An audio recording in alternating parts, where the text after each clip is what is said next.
Des millions de musulmans ouïghours du Xinjiang ont été placés dans des camps de concentration chinois, pendant que la communauté internationale débat.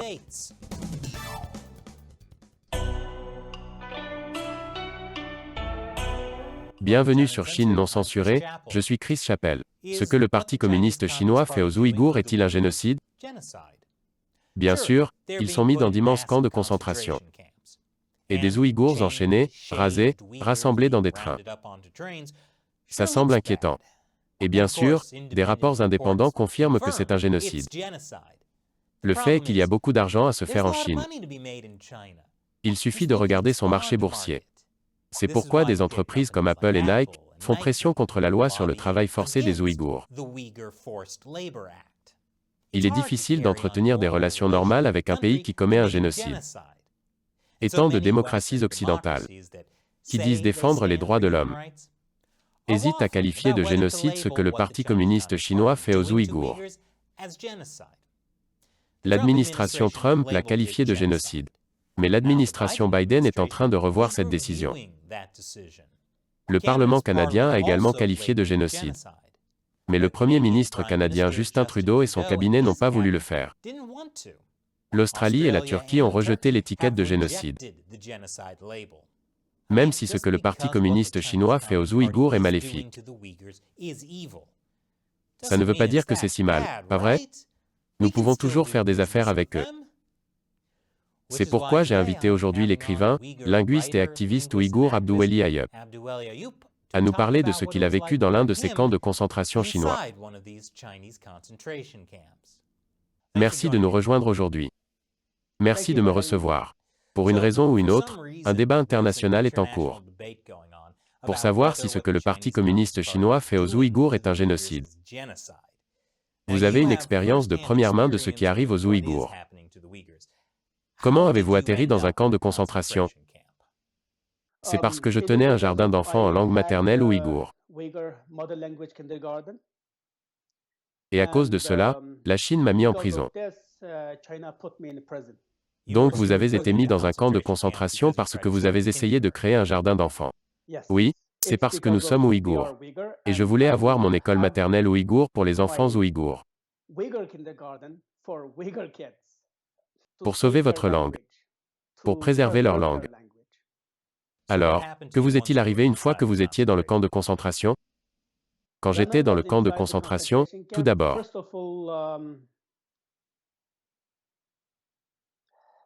un viol. C'est arrivé. Et ensuite,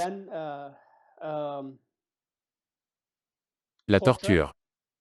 Électrique, j'ai été torturé avec un bâton électrique, électrisation et endoctrinement. Avec de la propagande. Contre la culture ouïghour. Et contre l'identité ouïghour. Et contre la dignité humaine. Et ça, c'est en gros la façon dont tous les Ouïghours sont traités dans ces camps. Peu importe s'ils essaient de coopérer ou pas. Tous les Ouïghours sont traités comme ça dans les camps de concentration. Peu importe que vous coopériez ou non. Il y a parfois moins ou plus ou moins de violence. Mais c'est le lot de tous les Ouïghours qui sont dans les camps de concentration en ce moment. Comment peut-on parler de viol plus grave ou plus léger? Le plus léger est celui qui ne s'est produit qu'une fois, comme moi. Le plus grave, c'est celui qui s'est produit à plusieurs reprises. Et le plus léger est celui qui n'est arrivé qu'une ou deux fois. Mais le plus sérieux est celui qui dure longtemps, avec des positions différentes. Et le but principal est juste de ruiner votre dignité. Demande juste aux autres. Demande juste aux autres prisonniers. Aux autres détenus des camps. Oui, c'est l'étape que vous êtes prêt à passer si vous ne coopérez pas avec nous. Si vous ne perdez pas votre dignité, votre identité, votre culture. C'est la fin. C'est le même sort que vous aurez. Oh, mon Dieu. Alors qu'arrive-t-il aux membres de la famille en dehors des camps? Le plus grand problème est sans doute pour eux, car ils ne savent pas ce qui est arrivé à leurs proches. Par exemple, je suis resté là-bas pendant 15 mois, et les membres de ma famille ne savaient pas où j'étais, et ce que je faisais. Suis-je en vie ou pas? Ce genre d'incertitude. C'est très dur quand vous pensez que, comme au moment où j'ai demandé à l'interrogateur que oui. Condamnez-moi à 10 ans, 15 ans, c'est bon. Mais dites-moi quand. Alors, je verrai mes parents. Quand je verrai les membres de ma famille. Quand est-ce que je verrai ma fille et ma femme? Il n'y a pas de date exacte. Il n'y a pas de date exacte, comme dire que, oui, vous êtes ceci, et vous aurez ceci dans ce laps de temps. Il n'y a pas ce genre de choses, comme. Il n'y a pas de règle de droit. Il y a surtout qu'il n'y a pas de logique. Il n'y a pas de règle spécifique que vous devez suivre. Et encore une fois, cela vous est arrivé parce que vous avez essayé de créer un jardin d'enfants en langue ouïghour. Oui, c'est parce que je voulais créer un jardin d'enfants à Urumqi. J'avais déjà mon école maternelle à Kashgar. Vous ont-ils accusé de quelque chose? Je ne peux pas les imaginer vous accuser d'avoir essayé de gérer un jardin d'enfants.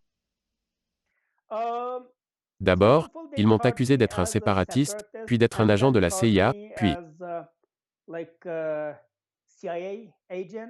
Ah oui, j'avais oublié, et ensuite d'extrémisme religieux. Parce que j'ai posé une question pour savoir si la nourriture est halal ou pas, juste une question. Juste pour savoir si c'est halal ou pas. Et puis ils m'ont accusé d'être un extrémiste, mais c'était avant. Je n'ai accepté aucune de leurs accusations. Et à la fin, ils m'ont accusé pour des faits économiques. Cela signifie illégal la collecte de fonds pour mon école maternelle. Comment avez-vous surmonté ça? Oh, à cause de ma détermination.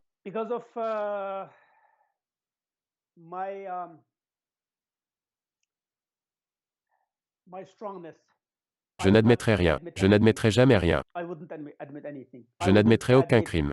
Je n'accepterai aucune de leurs accusations. J'ai dit que j'étais innocent. En fait, je suis innocent, et comme ils m'ont interrogé pendant 6 mois et torturé pendant 6 mois.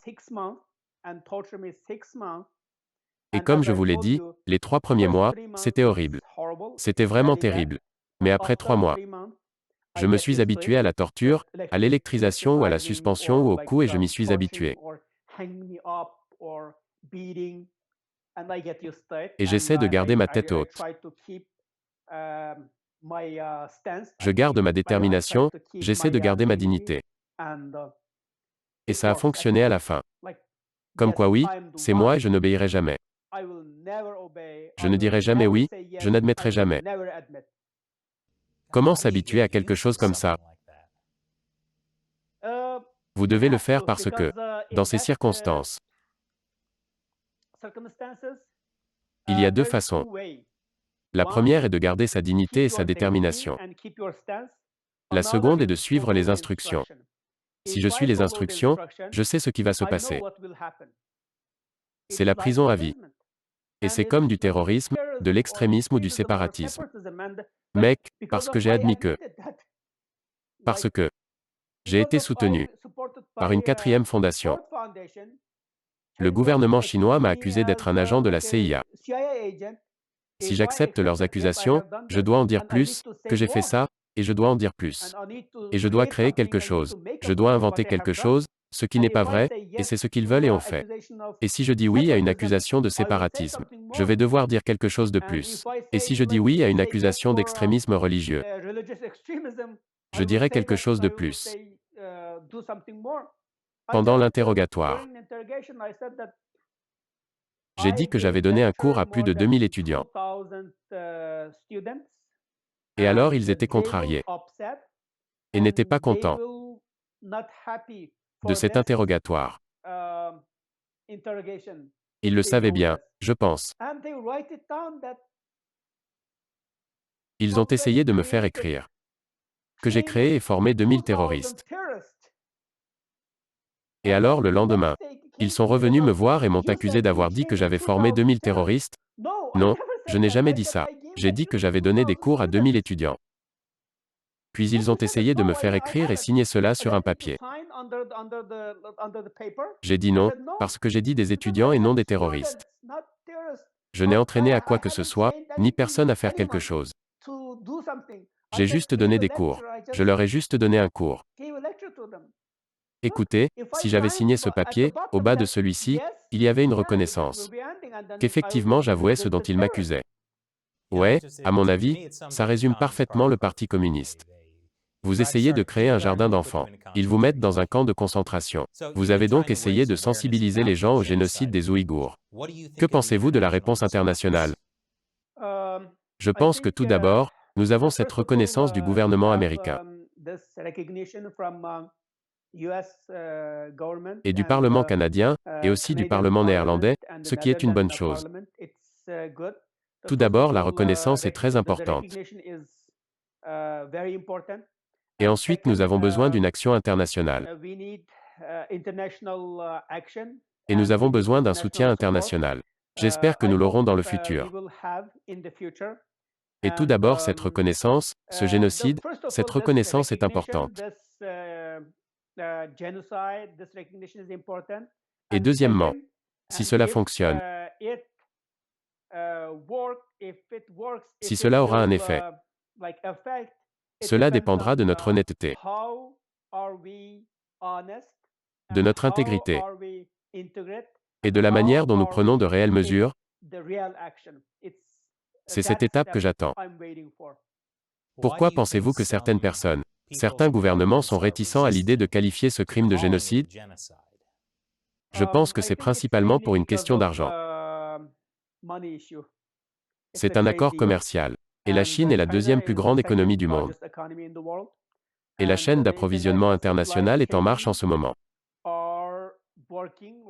Et la Chine occupe une place importante dans cette chaîne d'approvisionnement internationale. Et c'est le commerce international et le principal fournisseur des entreprises internationales comme Apple, Nike. Donc ils ne veulent pas couper cette chaîne d'approvisionnement internationale.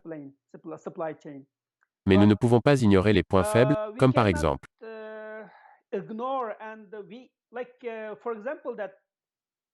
est-il acceptable de porter des chaussures de certaines entreprises et de ne pas porter de chaussures Nike?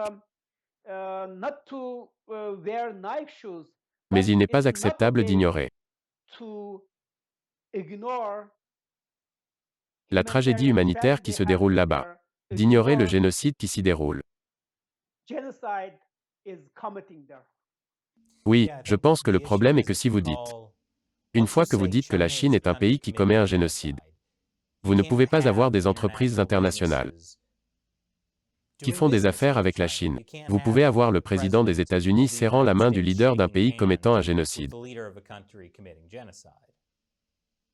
Oui, bien sûr, comme si, par exemple, le gouvernement américain a reconnu que le gouvernement chinois commettait un génocide. Et à la fin, il serre la main à des criminels qui commettent un génocide. Le gouvernement chinois commet un génocide. Cela signifie qu'il n'est pas un État normal, ni un parti normal.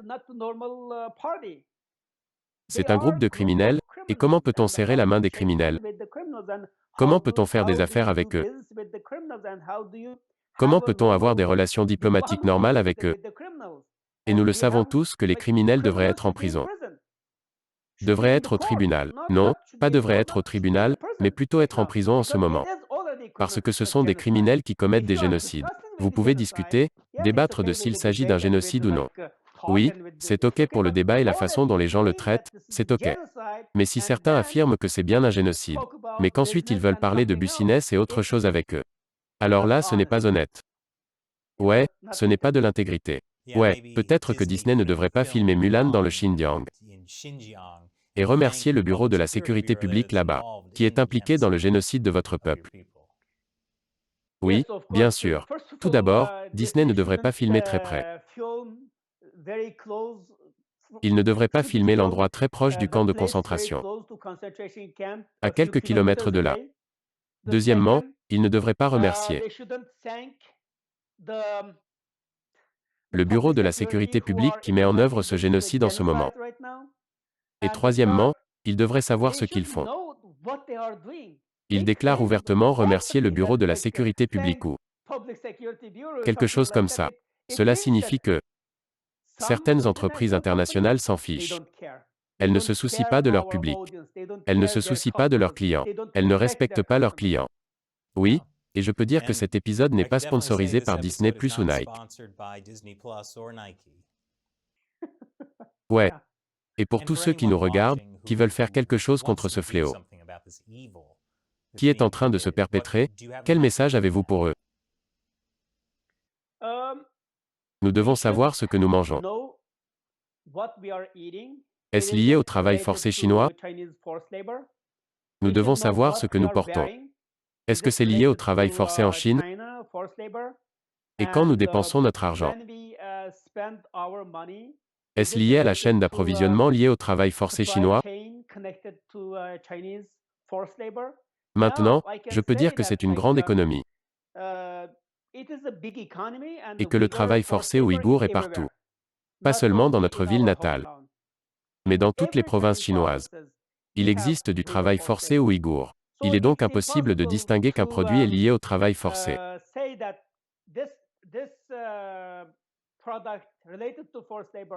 et qu'un autre produit ne le soit en fait pas. Ils sont tous liés.